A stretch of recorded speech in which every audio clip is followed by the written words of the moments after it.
မင်္ဂလာပါခင်ဗျာဒီ clip မှာတော့ကျွန်တော်တို့မီးများနဲ့ဗောနော်မစ်ဆွေတို့မီးများအများဆုံးဖြစ်တဲ့မီးခုံးတစ်ခုလည်းဖြစ်တယ်ပြီးတော့ဒီ resin လုပ်ငန်းရှင်အတွက်မတိမဖြစ်တဲ့ဒီ data ရောက်စားဗောနော် certificate ကိုဘယ်လိုကြည့်ရလဲ resin ရဲ့တန်ဖိုးကိုဘယ်လိုသိရလဲဆိုတာကိုလာပြီးမျှဝေပေးတော့မှာပဲဖြစ်ပါတယ်ခင်ဗျာအဲ့တော့ကျွန်တော်တို့ဒီ resin ရဲ့တန်ဖိုးသိဖို့ဆိုလို့ရှိရင် COA ဆိုတဲ့ certificate of analysis ဆိုတဲ့စာရွက်တစ်ခုတော့ရှိဖို့လိုတယ်။အဲစာရွက်မှာကျွန်တော်တို့ resin ရဲ့တန်ဖိုးကိုဘယ်လိုကြည့်ရမလဲဆိုတာကျွန်တော်တို့တူတူလာကြည့်အောင်မနော်။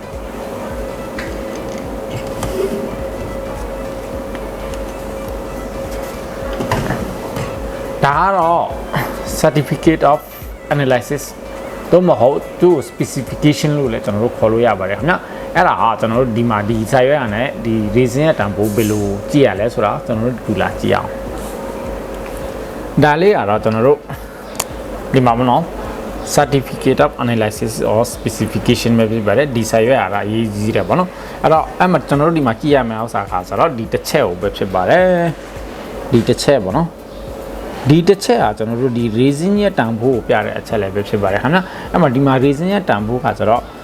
56.28ရှိတာဗောနော်ဒါ resin ရဲ့တန်ဖိုးပဲဖြစ်ပါတယ်အဲ့တော့ကျွန်တော်တို့ပြီးခဲ့တဲ့ clip မှာကျွန်တော်ပြောထားတဲ့အတိုင်းဗောနော်ဒီ resin ရဲ့တန်ဖိုးက50ဖြစ်အောင်ဆိုလို့ရှိရင်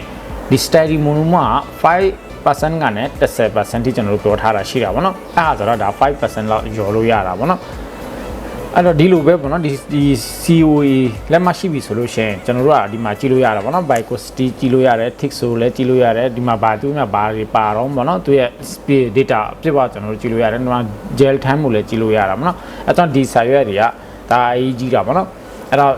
တကယ်တော့ product ကိုဝယ်ပြီးတော့သုံးမယ်ဆိုလို့ရှိရင်ဒီစာရွက်ပါတဲ့ဖြန့်ဖြေးသမားနဲ့ပဲဝယ်ပြီးတော့သုံးလို့ရှိရင်ပို့ပြီးတော့စိတ်ချရပါတယ်ခင်ဗျာ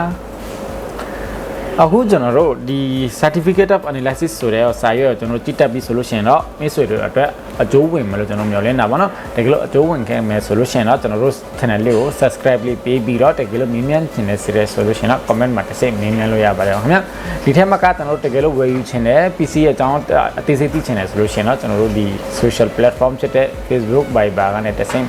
ဆက်သွယ်ပြီးတော့မြင်မြန်လို့ရပါတယ်ခင်ဗျာအားလုံးအဆင်ပြေပါစေ